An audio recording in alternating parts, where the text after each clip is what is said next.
Hey everybody, and welcome to the latest episode of the Rock and Roll Experience with Mike Brunn.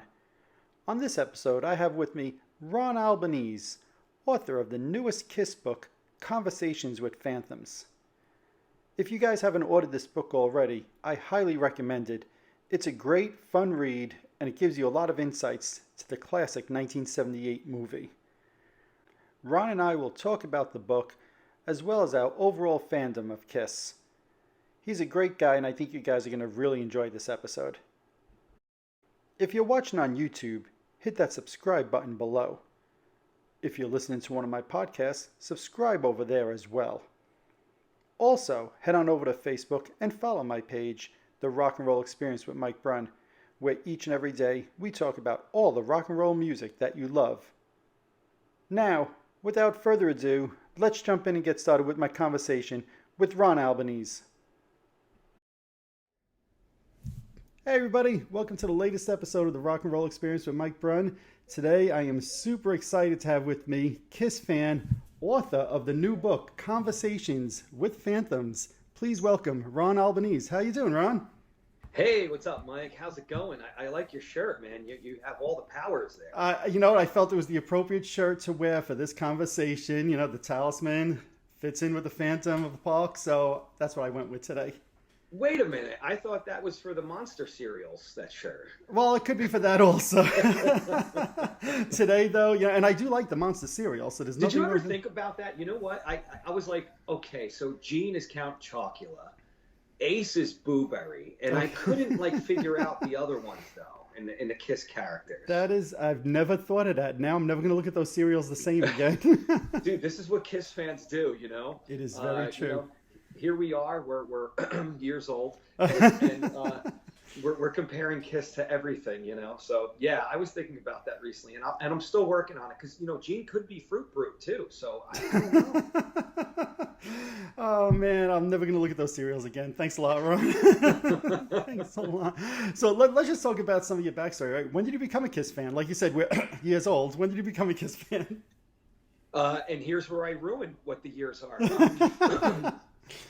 1976, first grade, Roosevelt School. My friend, a friend of mine, a girl was singing "I Want You to Me" during recess, Mm-hmm. and I'll never forget it. And she was doing a whole "In the Morning," and I was like, I didn't know what it was. Uh-huh. And then in summer of '77, my mom got one of those 10 8-tracks for $1. Okay. Mm-hmm. Deals, and I happen to remember when the mail guy came. I was on the porch hanging out, and in that box was Aerosmith. Boo! Dude, I'm a Kiss fan. Okay, Nothing wrong with that. There's a big dividing line there, man. There is. And, There is. And so Draw the Line was in there, which I actually do like as an Aerosmith record. And I love, and that also was in there, Rock and Roll Over, Mm-hmm. and Fleetwood Mac. So that box was like this magical gateway into rock and roll, pretty much. Before that, I had some Bay City Rollers, of course, and I had Ernie's Greatest Hits. Can't go wrong with Ernie's Greatest Hits. People forget that Rubber Ducky was a big hit.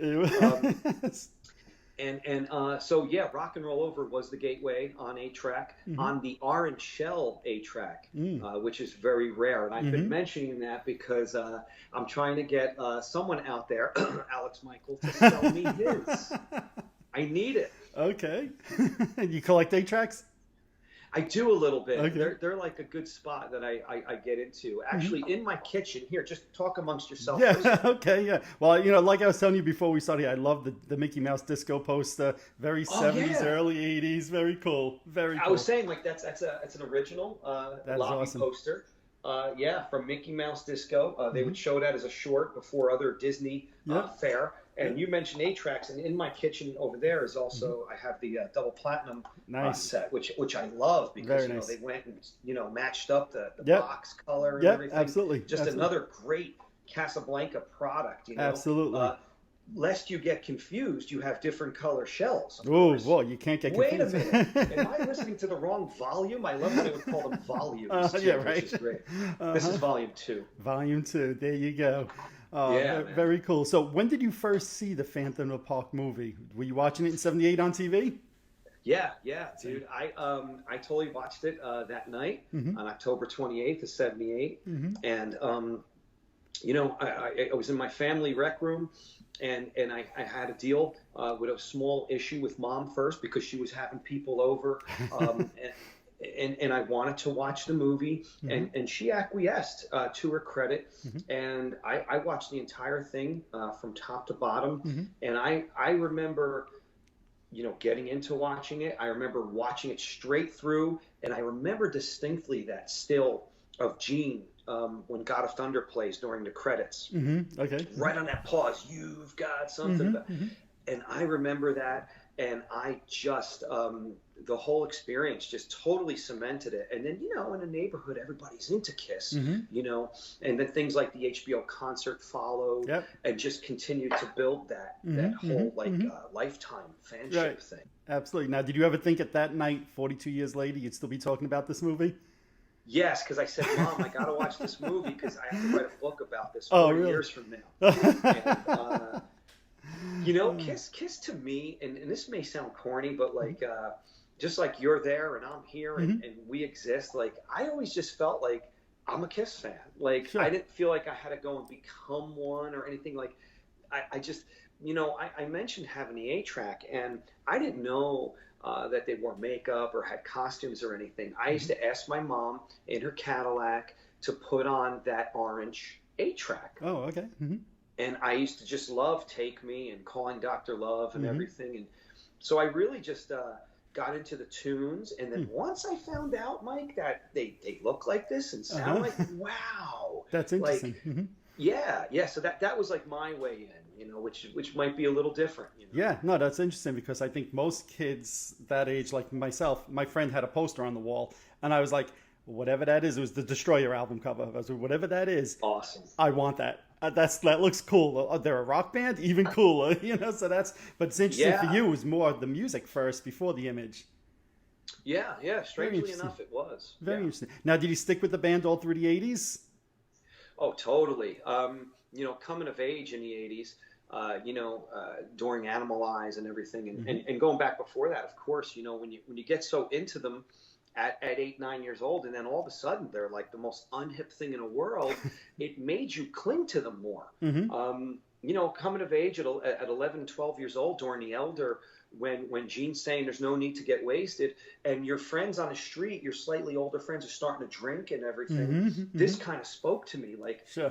Gene says to be clean. I got to be clean. You gotta be clean, right? I had a huge influence on me in that regard, and couple that with things like Shout It Out Loud and these other interesting declarations of independence that Kiss would create for us.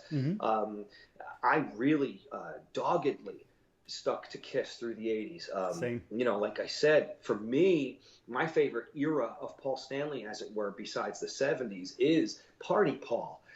When he decided I love that. Party Paul. Yeah, and it's funny because, and I'll just, go backwards here for a second to go forward. When they came out with Lick It Up and everything, they were going to be like, for a moment, and with Vinny, they almost seemed like they're going to be this serious hard rock band. Agreed. They were going to be fun with All Hell's Breaking Loose and everything, but they were going to be like a serious hard rock band. To me, it almost had notes of the new wave of British heavy metal. Agreed. And I think the interviews at the time and Kerrang and stuff for their live shows over there reflected that. Yep. Kiss was back. They were lean and mean, and they were really focusing on the music. Then I think Paul, in particular, saw or felt like this new way to go with, again, what I was calling Party Paul. He saw the advent of the 80s and the hard rock thing, your Motleys and your Rats, and he said, I can kind of pass for 10 years younger a little bit here. I could maybe fit into this because what were the alternatives to look like this 70s relic? Right. These other bands that just kind of limped into the 80s. He didn't want to be Foghat. Trying to get a new wave haircut and ties or something. So I think, when they went that way, it was very interesting. So I really liked the whole Asylum and again, Animalize era. They were big for me. That was a big time in history. Yeah. Absolutely. Now, we know during that time, Kiss Meets the Phantom of the Park was re-released on VHS. Are you on the Good Times VHS? Did you buy that in the 80s? Yes, I had a copy of the Good Times VHS, and then when it aired in late '85, me and my friends watched it on the CBS repeat. That is, and so the movie was always like near and dear to my heart. I never said, when I became a teenager, oh, that was silly or anything like that. Me neither. Yeah, the movie just was, Mike. You know what I'm saying? There wasn't some round table held in a neighborhood, after that. They did a movie and they did a movie, but they also did a live. So I didn't think, one negated the other or one meant what they really were and what they really were not. It was just Kiss. Right. I always say, to me, being a Kiss fan and listening to the music and the concerts is all about fun, right? And the movie, to me, was fun. It was cheesy. Yes, it was cheesy. I'm not denying it wasn't cheesy. But it's fun. That's what music's supposed to be all about to me. Yeah. And when you mentioned the fun piece, that was always a part. I could never be too serious about Kiss. Right. I just couldn't do it, Mike. I was always into the kitschy aspect. I always picked up on that right away. And you're talking about a 1984 Paul Stanley. Well, I think he was in on that too. And the quick clips and all that, the quips rather too in interviews. I loved all that. So it fit in with the fun completely. Absolutely. Now, we Kiss fans know that there's two different versions of the movie, right? It's the classic, what I call the classic Kiss Meets the Phantom of the Park. Then there's the theatrical release. Do you have a preference, one over the other? Well, Eric Carr, my God, it really does sound like Eric Carr. I have to tell you, I'm going to divert us for 30 seconds. I never got that in my life until about 8 or 9 years ago. And now you're probably the 40th person that has said that to me. So my voice must have changed as I gotten older. I don't know, but everybody says that now. It's so funny. Very funny. Yeah, I think, what was the question? do you have a preference to the U.S. version or the theatrical release they did overseas? I actually do now. I think, I started, with the US TV edit, jumped into Attack, loved it. And then in writing the book and in interviewing guys like Terry Morse and learning a little bit about the process of shaping a project like this, I'm right back at the TV edit these days. Attack, tried to be a little more serious. And I think the biggest casualty of that was eliminating most of Ace's lines, Okay. Or most of Ace's reactions. I don't know if we can call everything actual lines, Mike. True. That's true. It took away all of that character and personality bit. And those were like, to me, in this realm of this movie, they were almost character building moments. And I love that. I thought that was so great. It showed me that they were in on it almost. Right. And Attack, I think Attack just gets, it's padded. It's not really edited more for effectiveness as so much just feature length. Right. No, I get that. And, for me, I like the original TV broadcast as much as the music is cheesy, but that's adds to some of the whole feeling to me. Like, I don't mind that. I know Attack, they put some Kiss songs in there. I like those cheesy 70s songs mixed in, like the Hanna-Barbera type things. And it's funny, though, it's like when you start talking about Attack in the TV edit, you almost end up canceling yourself out because on one hand, you're like, whoa, those solo album songs kind of work well. They do. In a lot of those scenes. The scene when Abner finally loses it and Man of a Thousand Faces is playing as he walks under the Colossus coaster. It's like perfect scoring. Right. I can't believe how it works. Right. Gene's solo album could have been called Music From, parentheses, Kiss Meets the Phantom. That's so funny. But then again, you go back to the original Hoyt Curtin screening and things we've, loved. He's done so many of those things, and it just felt comfy and cool. And again, it fit the project. Absolutely. So I have to ask you, one of the things I love in the book is the Phantom Findings. And at the end, you have this great, couple of pages about the garbage cans in the movie. How many times have you watched this movie? Because now next time I watch it, I'm going to be counting garbage cans thanks to you. Every time I watch this movie, I it's so funny. It's ridiculous, I know. Every time I watch this movie, I I do zoom in on different things. Uh-huh. I watch this movie with rapt attention. I am an insane fan of Phantom, and and again, it's such a '70s document. Yep. It captured that late '70s California cool. Magic Mountain was an awesome amusement park. It had a great look to it, and this thing, for the most part, is filmed very well. Agreed. So I'm watching this, and I keep seeing these garbage cans here and there, and they're getting closer in the shot at one point. It's like they're almost on the move, and I kind of discovered, and thankfully you at least half agree with me, that it's another way to watch the movie through looking at these trash receptacles. So yeah, I kind of like doing that. It was, to me, a very interesting thing in the book, and that's when I said, hey, this is a guy who's a super fan who I'm going to guess has seen this movie 100 times, because for somebody to pick up on that, you must have watched this movie over and over and over again, is what I'm thinking as I'm reading that. Absolutely. Yeah. So now, when you interviewed Vinnie Vincent, let me ask you. No, I'm only kidding. No. So now let me ask you, what made you decide to write the book? Right. So obviously, big fan, love the movie. You decided on this 20 years ago, right? I did. I was in college, just wrapping up, getting some credit to become a licensed elementary school teacher, and your mind wanders. I am a writer. At the time, I had run an entertainment newspaper for a while. I had done a bunch of freelance stuff up to that point. And I've always wanted to do a book of some kind. Of course, it's one of the aspirations, when you're a writer. It's like a musician wanting to do an album or. Yep, makes sense, yeah. And with Kiss, again, it's the kitschy factor. It's wanting to do something that kind of leans your way in wanting to be an entertainer. As a writer, I was always an entertainer. I was never a straight. I've done hard news reporting, Mike. Okay. I've done there's a fire on 4th Street. Go figure out what's going on.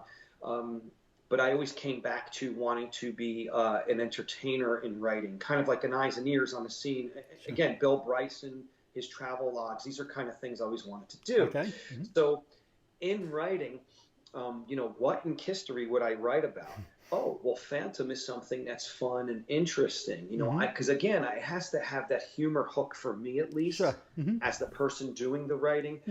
So that's where I arrived on Phantom. And of course, early 2000s, the movie was still sort of in a black hole. Yep, agreed. You know what I mean? Agreed. It still kind of wasn't really out there that much. It kind of got, washed over in the reunion and post-reunion and farewell eras. So it was something that seemed perfect to dip back to. Absolutely. So that's how I kind of just decided to dive in on that one. Absolutely. And, to that point, if you remember, and you just said you were a fan through the 80s, in the 80s, there was a time where Kiss wouldn't even talk about this movie, right? You weren't even, from what I've heard, you weren't even allowed to mention the movie in front of Paul Stanley, right? Yeah. So that's the kind of setting it was in the 80s through the 90s with this movie. Yeah, and in pop culture, I was always fascinated by those orphaned off, productions, but either or lost albums by bands or lost spin-offs of TV shows, right? And things like that. And I would always want to go back and kind of cover them in detail. And that's the first piece of it. But the other piece with Kiss is, I think you're going to see this more and more, especially in the world of podcasting, is we're going to get into the more minute details, the minutia of things. I'll give you a good example. Yeah.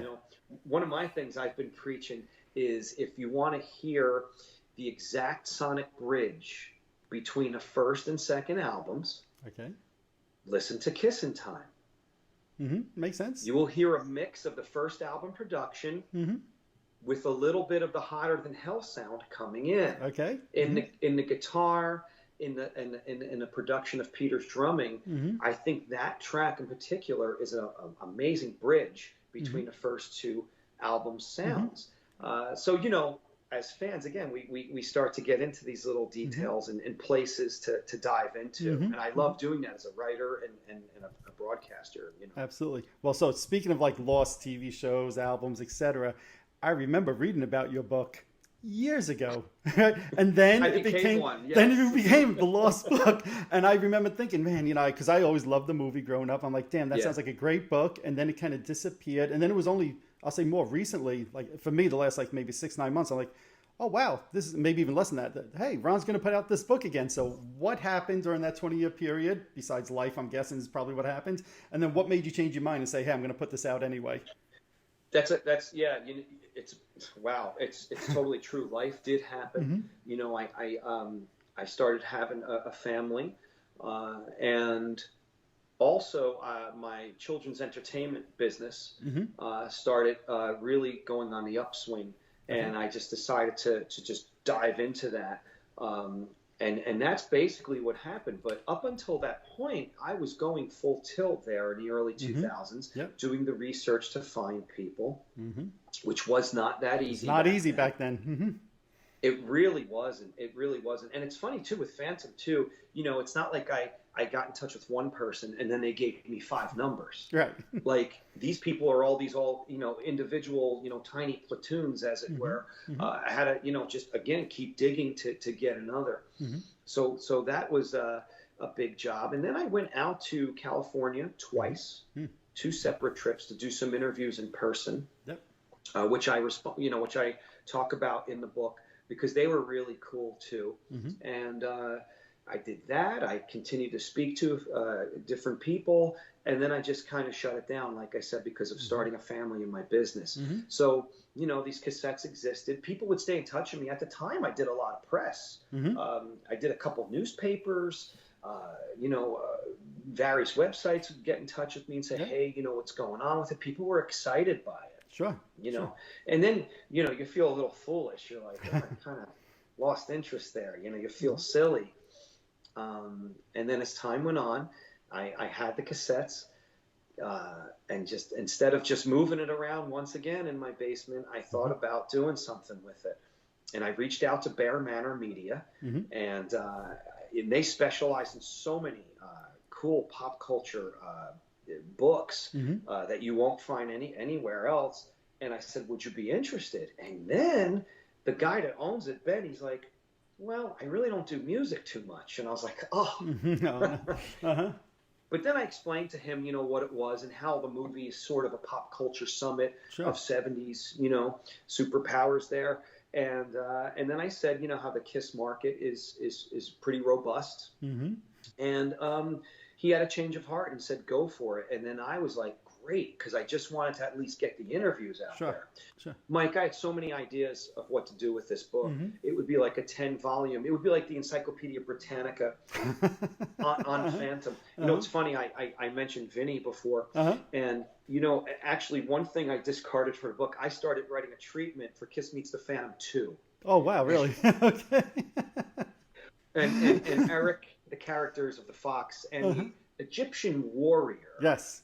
I don't want to hear this wizard stuff. Right. Mm-hmm. I don't want to. He's not a wizard. That's a serial. I started that term Egyptian warrior because Kiss didn't really flesh it out right. Right. Enduring Creatures, and one of the European magazines were like, okay, Wiz, but they, because it's probably their second language, English. He was called Wiz because he was supposed to be compared to being an ace on the guitar. Right. He's a whiz. He's a whiz, right. Mm-hmm. Yeah. Mm-hmm. It wasn't that he was a wizard. Right. Which would make no sense. No, it doesn't. Mm-hmm. He's not a wizard. He's not a wizard. But if you look at the 6 makeup characters, I think everything complements. I think you have the celestial side with Ace and Paul. Mm-hmm. You have the feral, wild animals of the fox and the cat, and then you have 2 really strong characters in the Egyptian warrior, and then the demon. And so you could see 3 teams here. You could see them square off with each other. And I had started writing a treatment. The first scene is actually all the characters are going up a pyramid. Okay. And they're actually chasing Vinny. Vinny has gone rogue a little bit. Oh, okay. Which kind of mirrors rock and roll history here. Absolutely. And that was my whole idea. I had a whole idea for Kiss. So I was going to put all this stuff in the book, and I expected a flood of photos. I was going to get photos. I had a couple lines on licensing photos at one point. And again, you just put all this, to the side as other things happen. Sure. And there were still the interviews. When the smoke cleared, the interviews are still there. Right. And I was saying this to somebody the other day, I signed the book deal before I went and listened Oh, to really? all Okay. of the interviews Okay. again. Mm-hmm. So then I was nervous because I was like, are these interviews actually good? Mm-hmm. Like, a lot of them were first contacts. Right. Okay. Like, hi, Carmine Caridi. It's Ron Albanese. Yeah. I want to interview you. And then we would end up talking for 45 minutes, so I'd roll tape. Right. Okay. Just to see what I got. Sure, of but course. the idea was, Mike, I would circle back. Okay. You know what I mean? So Right. I was going to do at least 2 rounds of interviews. Right. Right. With everybody. But as I listened to the tapes, I realized I got lucky. Mm-hmm.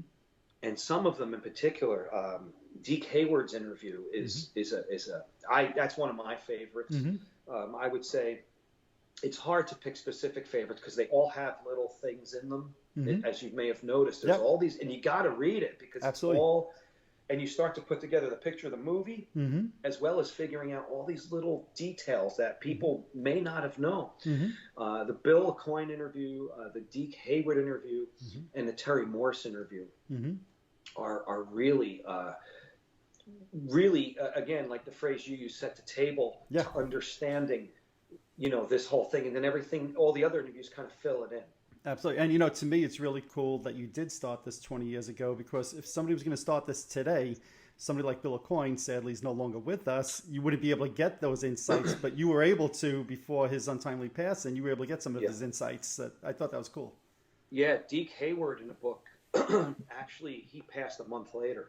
Oh, wow. Okay, I didn't realize that. And he was so nice, too. And Deke Hayward is a major, Hollywood guy. I mean, his list of accomplishments is enormous. Absolutely. And, and his son, mentioning his son, who created Deke Entertainment, which was a big animation company. And his daughter, I don't know if I mentioned the book, I believe her name is Tara. She was running CNN at that time. Oh, wow. Okay, I didn't know that. Yeah. And he, really did his homework in his interview. And he sat me down and just walked me through and regaled me with his whole experience with Kiss Meets the Phantom from top to bottom. And it's just so cool. And I think the dichotomy that emerges when you read the stories is that, for us as fans, this is the biggest thing in the world. Kiss is being in a movie. And for those guys at that time, they're probably like, wow, this is one of the biggest things in the world. Sure. We're going to be in a movie. Sure.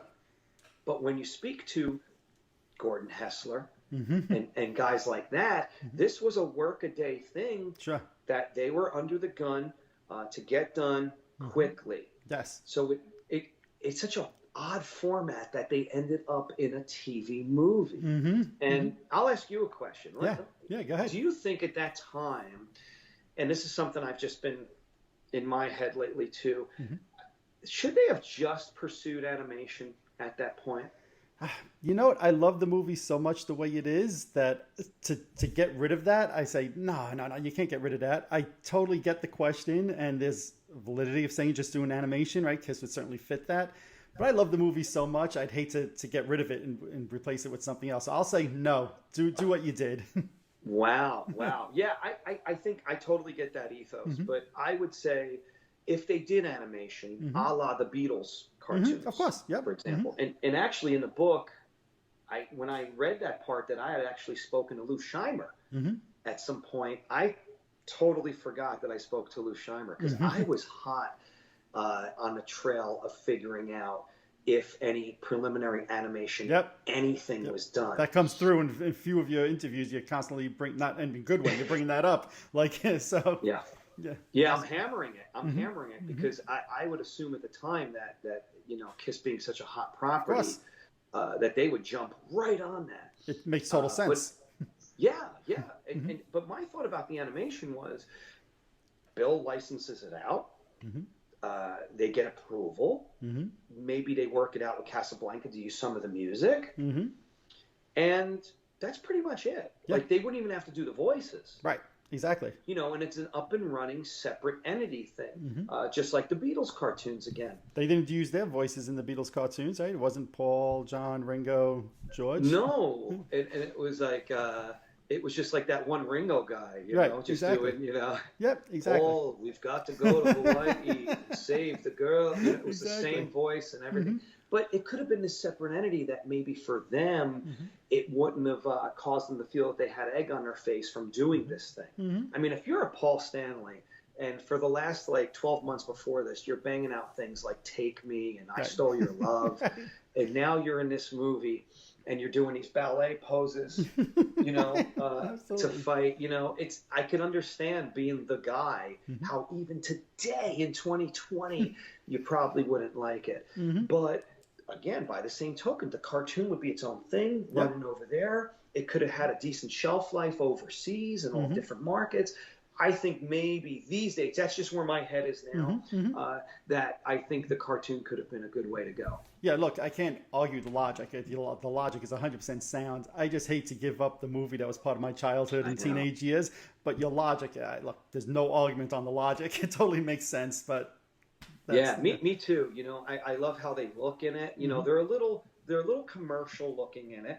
I'm glad to have the footage is what I'm saying, but they're a little commercial. Their hair it's just slightly shorter. Their hair is just slightly shorter. They're packaged a little more, you know. And of course, they're made for TV.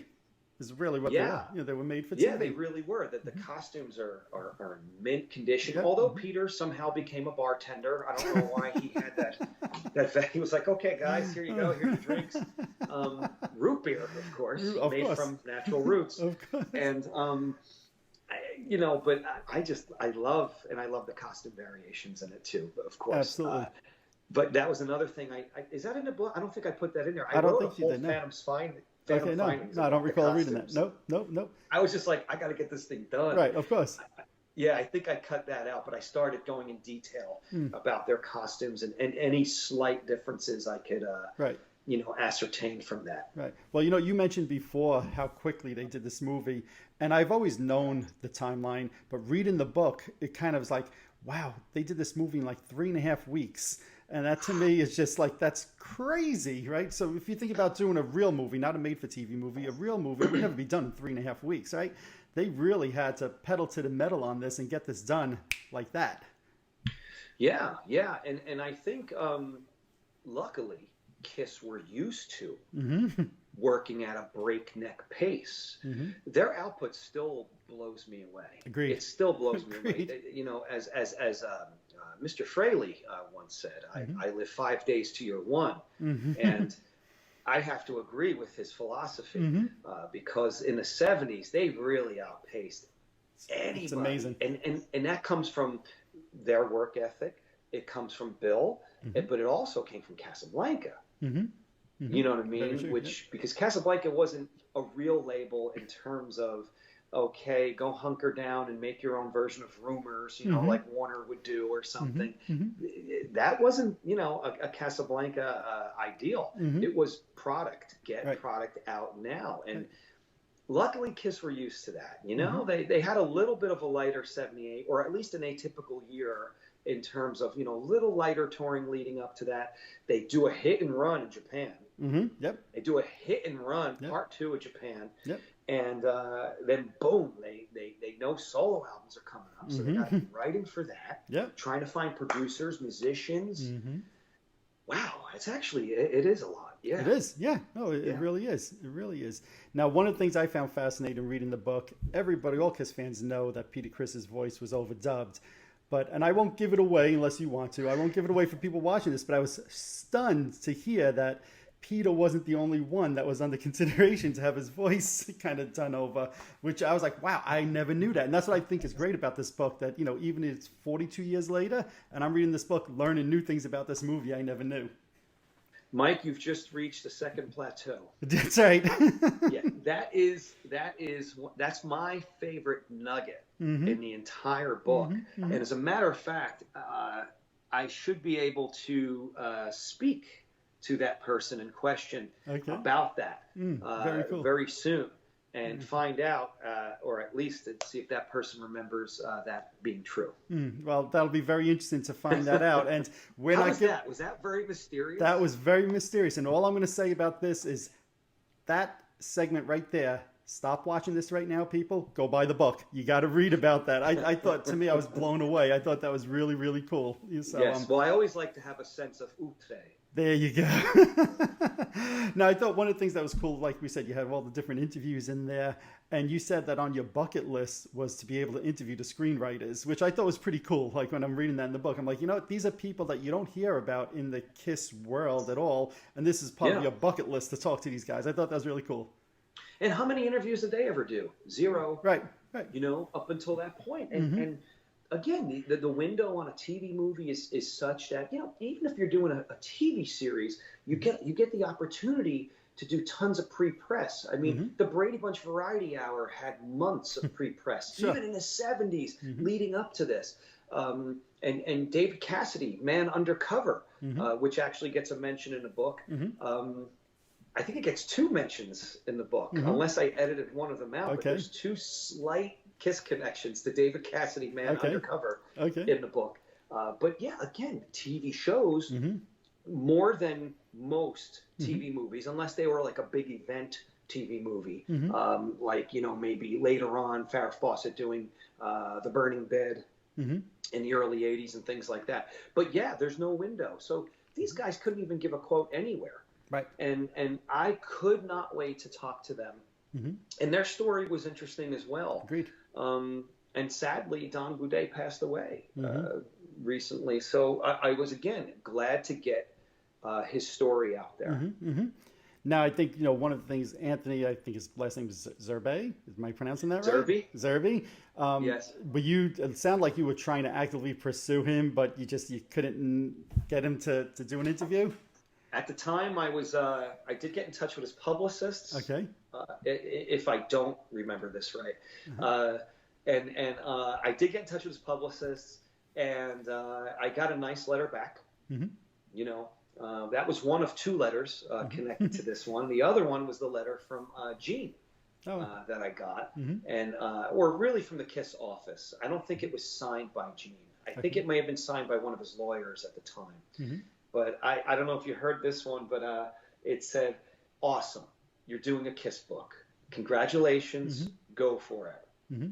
Second paragraph, if you decide to use any of our copyrights, we will vigorously challenge you in court. Thank you sincerely, blah, blah, blah. And I got to find that one. That one's in my storage somewhere. I have to find that one. And I had that going for me. And then as I touch upon the book, Barry Levine had let Gene know about it. And Gene was actually kind of supportive from what I could gather. And I forgot about that in putting the book together, that he actually liked the fact that I was doing this. Well, it's one of the things through all the interviews that comes through to me is that while some of the band members were maybe at best lukewarm on this, the various people that you interview all say Gene was full in on this movie. He loved it. No surprise. He was doubling down, man. He was like really going for it. And especially in light of the fact that you see things appear online. What movie was that, or what director did he send his reel to, which included tons of phantom footage? Right. In the 80s, he sent like a reel to somebody, and he's like, "Enclosed, please find my performance." And right. I think he was going for a TV show in the early 80s, right? Yeah, something like that. It was definitely early 80s. And, you know, it's not that Grotus. Right.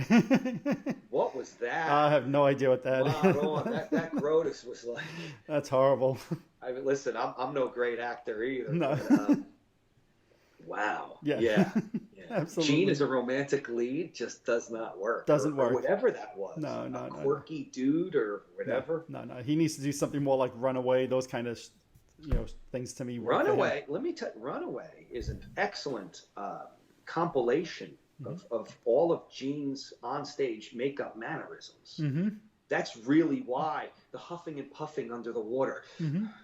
That's just a spitting blood routine. Right. That's all that is. But he came up with those things. And Gene Simmons definitely could have had a better run if he chose projects a little better. I think he could have had a good run as Gene Simmons being Gene Simmons. I think he almost had something in terms of William Shatner playing William Shatner. You know, you have a cool little vibe, you do your thing, and we could place you in different projects. I think he could have had a good run. Absolutely. Runaway is awesome. Yeah, I agree. I love that movie. I think it's great. Absolutely great. So now let me ask you, like I said before, we had the center of the book is really the interviews, but you also have these phantom find-ins. And I love you have a whole section on the different superpowers of the guys. So I have to ask you, if you could choose one of their superpowers, who would you choose? It's funny. I lean toward, I kind of like Ace Me too. as a superhero Mm-hmm. right now. He has the physicality. Mm-hmm. He has the gymnastic ability too, Mm-hmm. which is kind of cool. Mm-hmm. And I also like the teleportation Mm-hmm. Exactly. abilities. Yep. Yep. So I think he's pretty well rounded. And Mm-hmm. also, as I think I mentioned this in the book, he has the ability to, it's slightly hinted at, but he also would be one of the ones in KISS to deduct Mm-hmm. and think about situations that are going on. He'd be somebody you look at, like, again, when Kirk turns around to Spock and says, Mm-hmm. Spock, report. Yeah. I think Ace was good for that. The whole insufficient data and Mm-hmm. all that, of course, Mm-hmm. is a nod to Star Trek. Right, absolutely. Now, to me, one of the things I always loved, but I also found a little weird about the movie is, obviously they have some performances in there. And I loved always through the 80s, I was always aware that I Stole Your Love was live. And a lot of KISS fans in the 80s weren't talking about that. And I'm like, oh, there's a cool live track in KISS Meets the Phantom. But yet the flip side is Shout It Out Loud, they lip sync, which I always thought was bizarre. Like, why not just do both of them live? Yeah, that's a great point. But actually, I meant to write about this, and I forgot about this one too. But Well, I think you have to do part two. Forget that part one's Yeah. not even out yet, but I'm lobbying for part two. Well, let me just tell you this: the publisher has already given me the green light Nice. on that, and I'm still considering. I'm still considering Awesome. doing it, but I think it would be in order. The more I think about it, I think it would be kind of cool to do it. And you talked about I Stole Your Love, and I'm not convinced that there is not an overdub on that, just in that chorus. Okay. It sounds almost mechanical, the way the backups sound there. Yeah. And, anybody that listens to it, you'll know what I'm talking about. And if you go back and listen to bootlegs from that era, while it was somewhat sung like that, it almost sounds like it was enhanced or something. I don't even know why it would be done. I don't know. Maybe it was something where they just jumped in a trailer and sang into a mic, maybe Gene or maybe somebody else just sang on it as a joke, like, hey, now I'm in KISS. But the choruses, listen to the choruses, they sound bizarre. They do to me at least. And, talking about live stuff, have you ever heard the bootleg of the show, of the Magic Mountain concert? Yep, absolutely. Because I don't know if the whole thing of what exists is currently on YouTube, because the one version is really interesting when you hear the banter on stage and Ace's Popeye impressions, which is a really good. I think that's great. Absolutely. Ace gets on the mic and he starts doing his impressions, which is kind of cool. So it's nice to hear them being cut ups during this.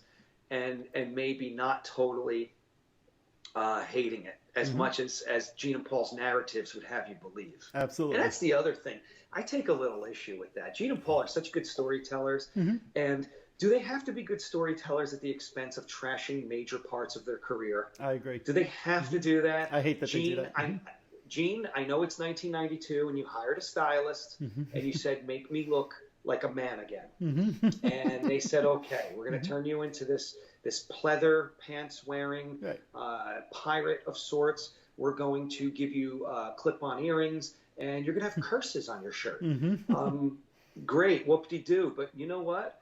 I think the Asylum Gene is just as valid to me. I know he didn't look his best, but I think his playing and singing and overall performance and writing, I feel is right there, along with the tough Gene. I don't need KISS to try to act tough. I just need them to act like them. Right. No, that's a very fair point. And look, I'm with you 100%. I'll say from the original four, Ace is my favorite member of the original four. I get that he must have been a pain in the ass to work with. I get it. Okay. I totally get it. But I don't need to read in every interview about it. All right, we know. All right, that was 40 years ago, and maybe during the reunion it came up again. Fine, good, it's over. I don't need to read about it. Let's all just be happy and have a good time. Yeah, there's plenty of good and fun stuff to talk about in the KISS career, other than just using this dysfunction as sound bites. That's just, again, my opinion. Maybe some fans like that, but it's divisive. I agree. Now, we were talking about the concert footage. through the conversations you had, whether it's the concert footage or even just the filming of the movie itself, have you seen or heard of any outtakes or extra footage that's laying around somewhere? Or do you think that's all long gone? Everything was destroyed. I had found that out again back then, talking about it. And more than anything, it was just the process of movie making or TV movie making at the time. If anything did exist, it would have to be because somebody pulled the reel and said, I want to save this. Right. They pulled it either out of the trash or at the time, coin management would say, hey, whatever you have, send it over or something. But yeah, it's funny. There isn't a lot of extra stuff. And when you talk about footage too, the fact that there's not one bit of local TV footage from the press conference or audio. It's amazing. It's amazing. I know. That press tent must have been stuffed. Exactly. With people. And I believe it looks like there may have been more than one striped tent. But when Carmine cans Abner in the cart, you could see the tent in the background. Okay. And that's where they probably did the press conference. Right. And although it wasn't the biggest tent, it must have been filled with local press. It had to be. And I'm sure somebody had a cassette recorder. I'm sure. How could there not have been one? Right. How could there not have been one? It defies logic to me. And the biggest, and this was a big happening thing for the area of Valencia at the time. This was a big thing happening. And again, I can't believe there's no audio of that. That you talk about a bucket list. That's something. I don't expect some crystal clear news footage, right? But at least that. And how come news cameras weren't allowed to the concert? Yeah. Maybe because it's a closed set technically. Even though you are filming the public there. It might have been something like that. They didn't want their cameras to get in the way or be seen. It could be, but it's one of those things. Yeah, to me, again, reading the book, one of the things I learned, and again, I'm not going to give it away. I'm going to tell people, read the book, okay? But, the reason I asked about the footage is because one of the actors or actresses in the movie, I didn't know, got subbed out after a couple of days and somebody new came in, which to me, reading through the book, I was like, oh, that's pretty cool. I never knew that before also. So, I was wondering if there was any footage with the original actor or actress, but it sounds like, nope, that's all long gone, unfortunately. Yeah, I think these things are just like snip, put it together, discard and move on because it's just considered garbage at that point. I wish that stuff existed. Yeah. That would be really cool because apparently they went a little deeper than people realize in doing that. That's why this movie had a lot of stress connected to it. And I think Kiss picked up on that. Again, you're taking rock and roll guys and Gene and Paul are erudite, educated, really atypical guys for the genre in a lot of ways. Any other band you would bring in, I'm sure there's a lot of stories from Rock and Roll High School with the Ramones. I'm sure.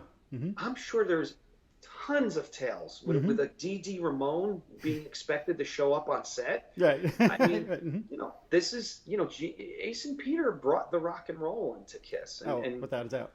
This could be a different podcast, but, you can argue that they took it right with them when they left. There's an argument to be made for that. Without a doubt. A doubt. Now, speaking of Peter and Ace, one of the things I always found interesting is a lot of the publicity stuff for this, like the posters, was Gene and Peter. The videotape from the 80s we were talking about was Gene and Peter, which always struck me very odd that they would choose Gene and Peter as the two guys to focus on. I get Gene, but Peter, I was surprised. Happy, but surprised. It's peculiar. It's either just an art department picked those guys and they liked them, like those stills or the makeup, or, Peter, to me, seems to get a little emphasis in the movie, and I think I'm laughed at in my own book over that when I suggest that. You are, actually. I remember that. When Melissa freaks out, when she sees Sam and, he's walking out of the Kiss house, Peter runs right over and, consoles her. He's in the center of the shot. I always thought that there was some kind of effort to maybe show Peter or make him like the level-headed guy in the middle of the maelstrom. Because, again, on the superpowers front, Peter's a little light. Oh, man. But he does get his moment in the movie around the pool singing Beth, right? So he does get that moment at least. which again plays into my theory, right? I mean, there you go. He's at the center of it all. Very, very interesting. Very interesting. That's a great scene. It is. I love that. And to me, it's a great version of the song also. It is. It is. And again, I know we're going to say, where's that? Where's that version? Like, where? And I don't even know how that was recorded. Yeah, I'd love to know. Like, whatever they had that can hold a recording was probably used, meaning they probably just recorded it on, I guess, 2-track, a video of some kind or something. Absolutely. Now, do you collect any of the Phantom of the Park memorabilia, whether it's the unused tickets or posters that we're talking about? Do you collect any of that?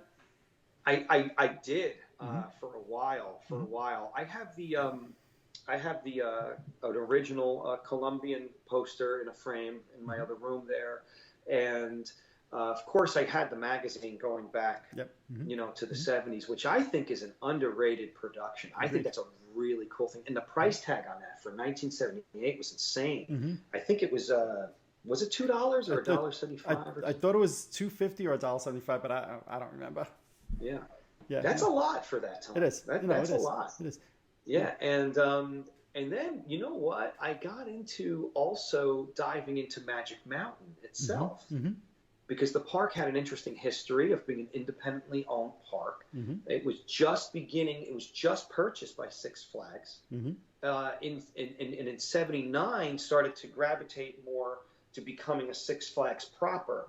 So it was at this transitional period where they still had their own characters, which are viewable in both versions of the movie, in different clips. So I had started collecting some Magic Mountain stuff, because when I had gone to Magic Mountain, and the first time they were totally cool. Both times here free passes. Oh, wow.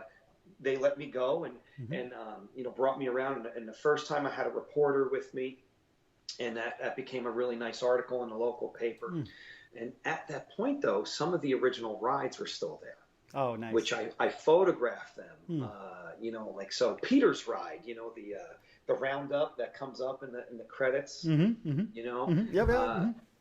So I started collecting some vintage Magic Mountain stuff, which I just found. I have the Viewmasters for Magic Mountain that came out. I have some cool stuff. I feel that kind of it may not be specific Kiss items, but they're still cool 70s items. Oh, absolutely. I was in California 5 years ago, I guess, at this point. Yeah. And I wanted to go over to Magic Mountain because to me that roller coaster is such a part of the movie, right? And I think it's just recently that it just closed, unfortunately. In fact, I think it was right around the time I was going. They were just in the process of closing it. But to me, that's iconic. That roller coaster is part of Kiss lore in some ways to me. Totally true, Mike. Totally true. The Colossus, being a wood coaster, being this massive thing for its time, along with the Revolution, of course, which is Paul's ride in the credits, which was used a lot in the movie Roller Coaster, a little earlier than Phantom. Okay, yep. And so Magic Mountain, of course, had these two iconic, things that you could recognize. And the park, of course, was just getting known through being used on so many productions. So many productions. I think also, Ray, I think an episode of Wonder Woman was actually shot there a little bit after Phantom. Yeah, where Wonder Woman's chasing a phantom kind of thing. All these things were floating. They were there. Madman on the Loose, amusement park. It's the ultimate happy setting. Sure. Absolutely. And then to have something so drastically go bad there, it's like a great contrast. It's a trope, as the kids would say today. Right. And so that was happening a lot, and it was just about 40 minutes north of Hollywood. So There you go. Yeah, I can't imagine the movie taking place in any other amusement park but that, because the amusement park and the amusement park is part of the whole storyline to me. Yeah, Magic Mountain was camera ready. I agree. It really was. It was colorful, super clean. It just I couldn't think of a better place. That's true. Agreed. Before we were talking about the memorabilia, so I just have to bring this up because it cracks me up every time. The one piece of memorabilia I love is the TV Guide ad. And why do I bring this up? It makes no sense. I don't know what this is, except it's hilarious. Do you know what I'm talking about? Ace Frehley with the beer can on his head. Have you ever noticed that before? I just think that's hysterical. Like, why? Why? I love all that. There's a lot of obscure print stuff. Mm-hmm. You know, once you dive into collecting Phantom, that, you know, a lot of these fans, you know, a lot of fans that we know that specialize in print material have found from across the country, because they were all regional printings. So you would find all great stuff like that, and you'd find these little variances and photos being used sometimes. I love all that. That's awesome. Agreed. So, you know, a big thing these days now, the last decade or so, is people always put out audiobooks with their book. Any chance you put out an audiobook and maybe incorporate some of those audio tapes that you have in the interviews into that? That's a great idea, and I have thought about it. The quality on the interviews, audio-wise, just from a technical standpoint, is not that great. Okay, makes sense. And, so I think almost all of them wouldn't be usable. They're on cassettes from 20 years ago, and you know, sometimes the connections weren't great. And then other interviews, when they were in person, I didn't have a mic set up or anything. I would just put the recorder on a table. So one point about that, though, is, you know, interviews like Deke Hayward, for example, who was not in the best health. So he would talk slowly and lowly. Okay. So I went back and listened to that interview, Mike, and I really wanted to make sure I got the right gist of what he was saying. So when I think about doing an audiobook, which I want to do, I don't know how to best present the interview format. So I need to take a look and see how people have done that before. And as far as the Phantom findings, I totally want to read those and do those ASAP. As a matter of fact, I think on the Facebook page, I'm just going to read one of them. Okay. You know, maybe one of those shorter ones, maybe the one about the girl in the coffee shop story I put in there. I was just going to read that to put that up, because I would love to do an audio book. Yeah. I think it'd be great. And I think it'd be great. Yeah, I mean, I'm not a big fan of, sorry, Paul, I love you. You're still a hero. But I didn't love Paul Stanley's book, because to me it was like, you know, and when I solved Vietnam, I went, you know, next I had to tackle pollution. Right. And then I worked, and then I solved world peace, and it was all me. Yes. Then I joined the space program. And then, I mean, you know, so, you know, me, you know, but that's his story, and he's entitled to it. Absolutely. And dude, he's Paul Stanley, you know what I mean? It's so I don't know what my point was, but yeah, you know what it was? When he read his book, Mike, I thought that was great. Right. I think it's so, and he did a really good job on his. And Gene's book is good too. He read his first one, right? I think so. Yeah, if I remember right, that's 20 years ago almost at this point. I think that was really well done. I don't know if I love you, Ace, but I wouldn't want to hear him read his whole book. Probably not. Yeah. You know what I mean? So, but yeah, I definitely want to look into the audio part. And many people have asked about a Kindle version as well. And I have talked to the publisher about doing that too. Excellent. So why don't you just, for people who don't know, and I'll put the link, if anybody's watching this on YouTube, I'll put the link right underneath this so people could just go right there in order. But where do people find the book to buy it? Awesome. Yeah. Conversations with Phantoms is available through Bear Manor Media, bearmanormedia.com. If you go there and search up my name, you'll find me and the book available in paperback and hardcover. And while you're there, do yourselves a favor and surf around a little bit. You're bound to find something else you're going to want to buy. I think there are I think the number I've heard is that he has over 800 books with actors and actresses and people that have done voiceover guys for cartoons, and a lot of missing pieces in pop culture are really, their stories are at Bear Manor Media. And there's a great book about Petrocelli there. Oh, okay. Do you know that show, Mike? Do you know that show? No, I'm not overly familiar with the show. No. Petrocelli. I've heard of it, but I'm not familiar with it. It was about an Italian lawyer that somehow moved out to Arizona. Okay. And it only lasted 2 seasons. It was considered a hit. It was a pretty popular show. And there's a great book on Petrocelli there that I just got recently. Okay. And there's a good $6 Million Man book there. I think I bought. There's just great stuff. Great stuff. No, I didn't check it out, so I'm going to have to do that. One of the things I thought was cool is that I thought I was pre-ordering this book and that it wasn't coming until the end of October, right? Because I thought that was roughly what the release date was. So I ordered it like 2 weeks ago, and all of a sudden I get home one day, check my mailbox, and there it is. It's sitting in the mailbox. So even though I know you've announced that the release date's the end of October, they seem to be shipping them ahead of time for us fans that are very impatient at times. So that I thought was really cool. Yeah, so finally, I hand in the book. Publisher's happy with it. We get it right. I had an awesome. They helped me out. I just it's funny. Let me just say something about the layout of the book. I've not mentioned this, but the layout of the book. I wanted it to be 100% text. I want you to read. I want people to have to read. I don't want a picture book. I don't do any of that. And the time I've worked on this. There's been dozens of photos online that have appeared and everything. I'm not looking to print photos on paper and do something like that. I wanted the centerpiece to be these interviews and then do the phantom findings and make it entertaining. The book is supposed to be as fun as the movie is, as kitschy as the movie. That's what I want here. But having said all that, to say all this is the fact that I chose the fonts in the book based on the Phantom magazine. Okay. Those are all the exact fonts used, from Bloody to ITC, Avant-Garde. Those are all the fonts that are in the book. I could have probably chosen a better readable font. It's a big font. Okay. In the book itself, it's a 70s font, and I didn't want it to go too small because then it looks a little too tight. Plus, us old guys have a hard time seeing small print. Yes, totally. And by old guys, I mean me. Yes, by everybody you mean kids.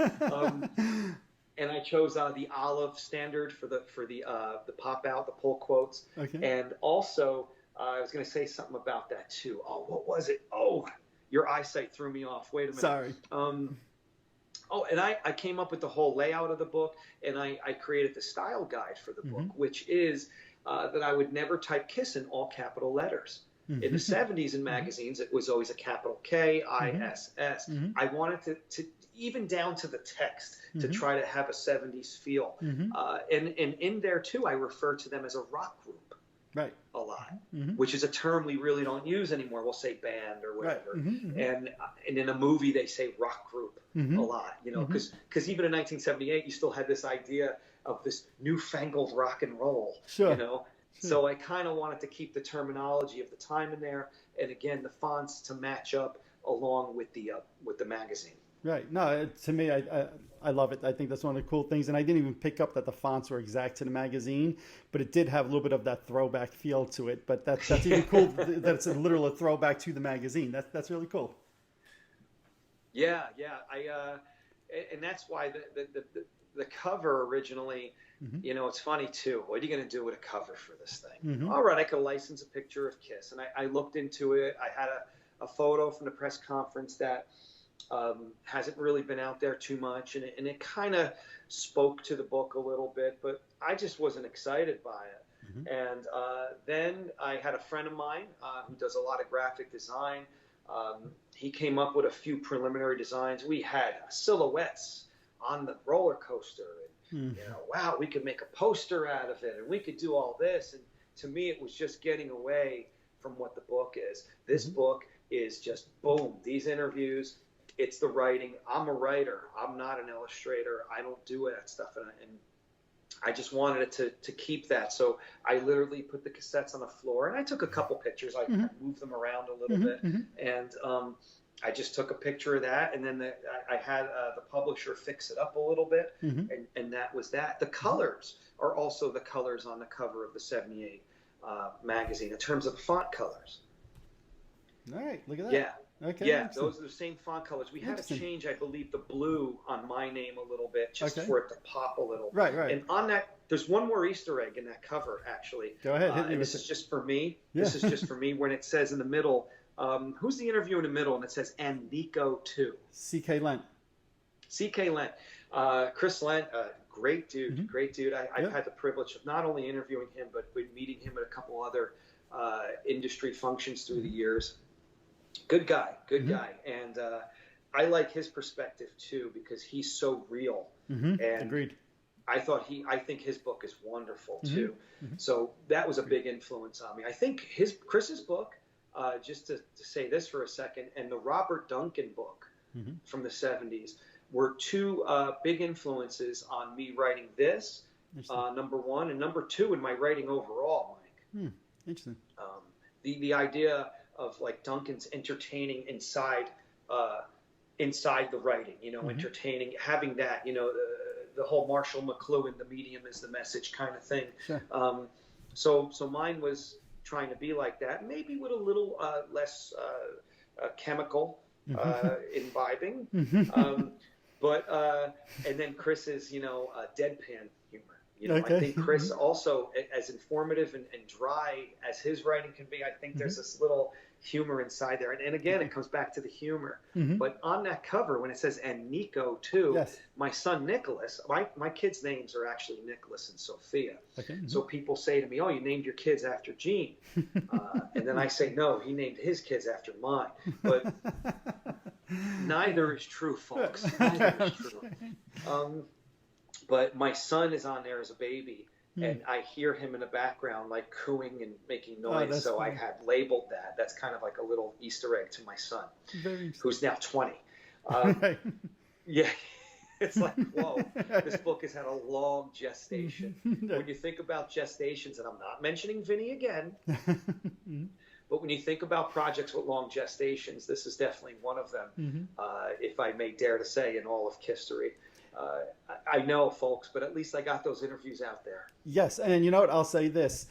To me, you did it the right way. You were originally promoting it 20 years ago, but then you had to put it to the side, and you put it to the side. You weren't promising that it was going to be 6 months or a year from now. You just kind of let it go, and then when the time was right, you came back and you said, hey, guys, I'm ready. I'm going to put out the interviews. If the book may not be 100% what I thought it was going to be 20 years ago, but I'm giving you guys everything that I know, which I think was cool. So, yes, it took 20 years, but... It was a big lesson for me, too, Mike. Like, I was like, did young Ron Albanese ask good questions there? Did I know what I was doing, And I was happy to say, okay, I can cobble this together. There's a book here.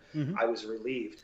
But like you're saying, too, sometimes you do put down projects and come back to them. And that was something I never really thought about as either a writer in writing or music or anything, that you can circle back and get it done. And, people were so nice to me through the years. Friends and fellow Kiss fans I'd run into at expos and stuff. And every now and then I'd get emails and people would say, hey, Ron, you going to, ever do anything with that? And I would answer just straight up, like, no plans now or anything. And it was just so cool that fans, that were just asking about it. Hey, that was a good idea you had, would you ever want to do anything with it or anything? So that was something that did stick in the back of my mind, and I think it helped me, just want to get it out there. Absolutely. And, from a fan's point of view, I'm glad you did get it out there. And I know one of the things I saw online is some people were saying, well, is it only a book on interviews? Because some people don't like that. The interviews are the focus, but I love the Phantom Findings, and I love, again, next time I watch the movie, we spoke about the garbage pails. You talk about people playing to the camera, and we let people read that, but I thought that was really cool. I'm going to be like, I got to check for that. I got to check for that. I got to check for that. You add another element to the book, which will help me watch the movie a different way the next time I watch it. Oh, that's choice, man. That's choice to hear that.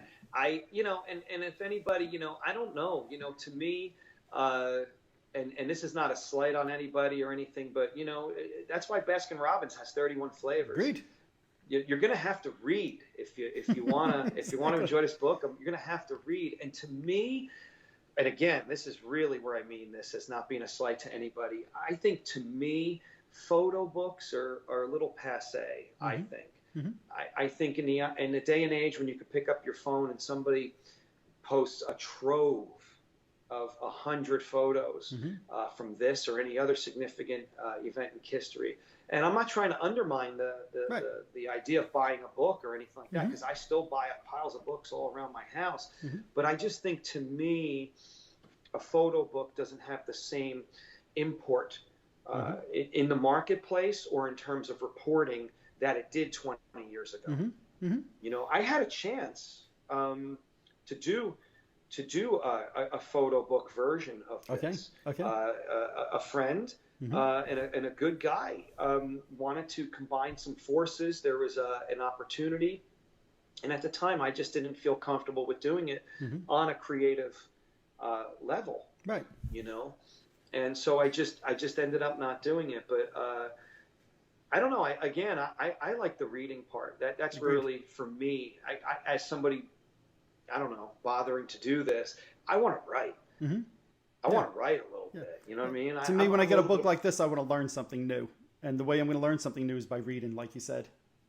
Yeah, and let me say something too. If I were a photographer that was on the set of Phantom, right, and I'm putting out a cool, coffee table book of my work, and that's a whole different story. That's a whole different story. Mm-hmm. Yeah, like if Barry Levine tomorrow, right, wanted to do this, and as I understand it, KISS now, they have all of Barry Levine's work. Oh wow, okay, I didn't know that. Technically, they have all of the Phantom images, and that came from Barry at the time, and I think I got some confirmation of that when I was lucky enough to help out a little bit with Kissology 2. Mm-hmm.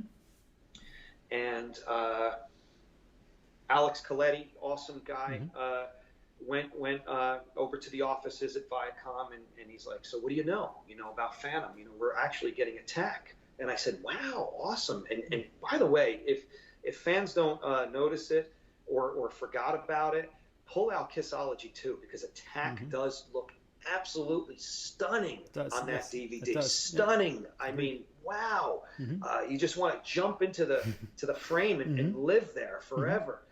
Really cool. Yeah. But at that time, I remember we were in a meeting, me, Alex Coletti, and there were a bunch of interns there, and they're writing down everything I'm saying. Okay. Now, first of all, transcribing me has got to be a nightmare to finish. And they're writing down choice, they're writing down dude, awesome, all this wonderful terminology I use here. That's great. And he's like, at some point we just got to talking about photos and where they might be or anything. And I said, I believe KISS has them. And Alex turns to one of the interns and says, get Tommy Thayer on the phone immediately. and I was just laughing to myself because, somehow now I was one of the reasons why Tommy Thayer was going to get a phone call right. in the year 2007 about these photos from 1978. As a fan, it was just like a little moment where I was just stoked. That is very funny. Yeah. And listen, too, people talk about Phantom and you say, on a fan side, Mike, we're like, where's the action figures? Right. Where are the posters? Right. Where's the the Blu-ray? Where is it? And I get it too, but when you start to, and again, I think you'll glean this, from the book, and I know you have actually. It was just one of these drive-by projects that had to be banged out, and KISS happened to be in it. Right. Right. That's very true. Very true. Yeah. So before you mentioned the possibility for book number 2 for this. You think that's a real possibility at this point? I do. I just have some thinking to do. I have some thinking to do. Publisher would totally be into it. Awesome. I have some lines on who else I could contact. I would just have to decide to do it, Okay. And make sure I get some good stuff in there. I'm not a super huge fan of just interview books, actually. Okay. It's ironic.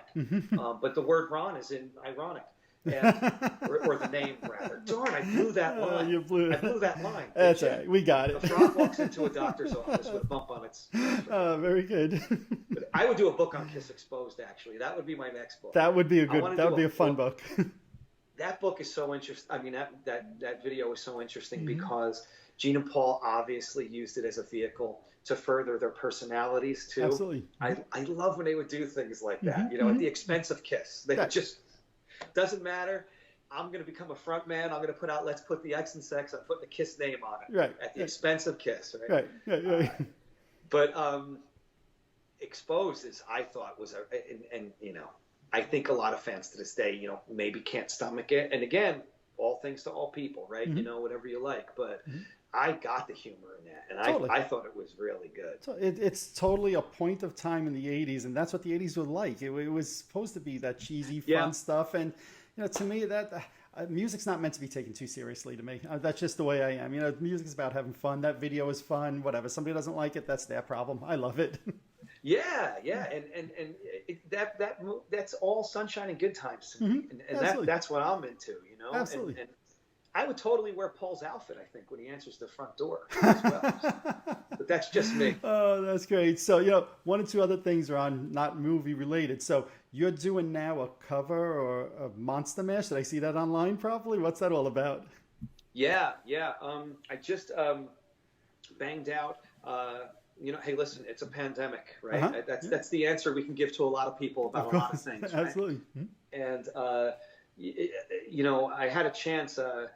I started as a children's entertainer about 20 years ago, and recently I started in Hoboken, New Jersey, and I was asked by them to give them a version of the Monster Mash for something. Usually I march in their Halloween parade, and we do a big thing, and I lead the kids into a park, and we do a costume contest. But of course, none of this is happening. So I think they're putting together a little clip of kids dressed up and everything, trying to keep the fun going, at least virtually. Sure. And they said, Ron, can you give us a version of the Monster Mash? So I got in touch with Michael Bruce, a friend of mine who's a great songwriter, musician, and producer. And he helped me out. I went up, I just, laid down some bass and guitar to his drum track. And then I did my Transylvanian accent. And it became a cool little song. It's just a version of Monster Mash that's for Hoboken, but anybody can enjoy. And it's kitschy, good family entertainment, Halloween stuff. Nice. And then I know obviously you're in the cover band Nothing to Lose also. And if I remember right, didn't you guys for mentioning that? Didn't you guys Andy play last year? No, we're not going to let Andy kill you. Andy would kill me if I didn't mention it. Thank you so much. We got you covered. Don't worry. So didn't last Andy, year you guys play Chiller, right? See you New Year's Eve. But Nothing to Lose is a no makeup Kiss cover thing. And it's fun to do that because I get to do a lot of Gene's Animalize moves. Okay.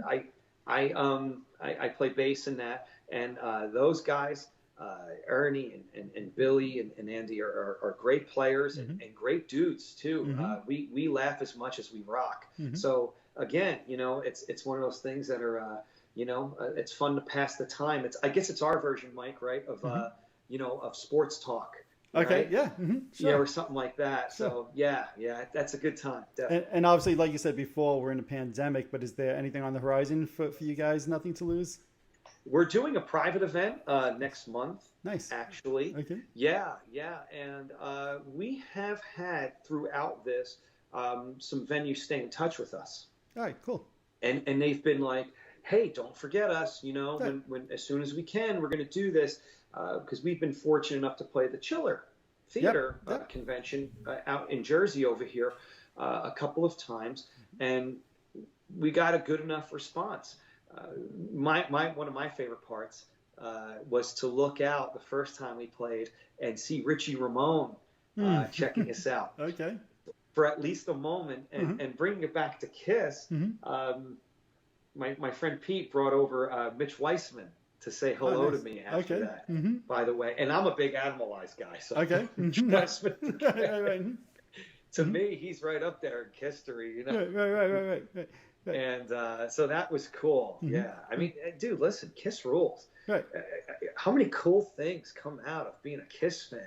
Absolutely. Absolutely. The spirit Kiss had, the whole go for it nature, standing up for yourself, doing what you want but not hurting others, that whole thing, and the fact that they kept it going, and I love every last bit of it, except Carnival of Souls, but that's another issue altogether. No, but seriously, and there's even parts to like about that. There is just so much coolness, and I believe, and they did it without really the support of the industry.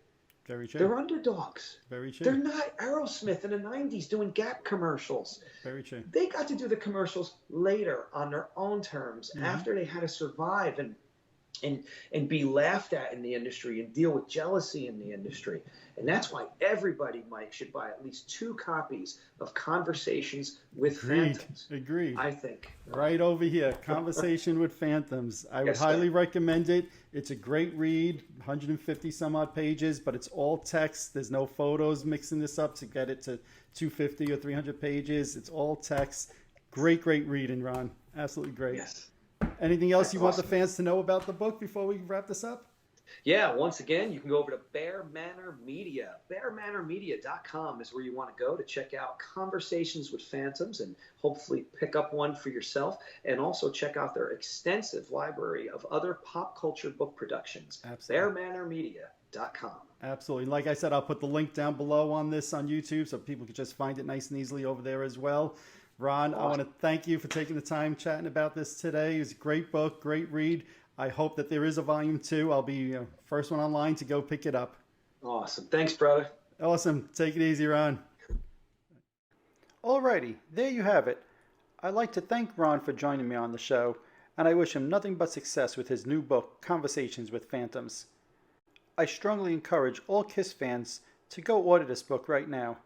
I can guarantee you that you'll learn something new about this movie by the time you're done reading the book. Like I said, it was a great book and a lot of fun, so definitely you want to check this out. If you're watching the show on YouTube, hit that subscribe button below. If you're listening to one of my podcasts, subscribe over there as well. Also, head on over to Facebook and follow my page, The Rock and Roll Experience with Mike Brunn, where each and every day we talk about all the rock and roll music that you love. That's it for this episode. Thanks for watching. Thanks for listening. See you next time.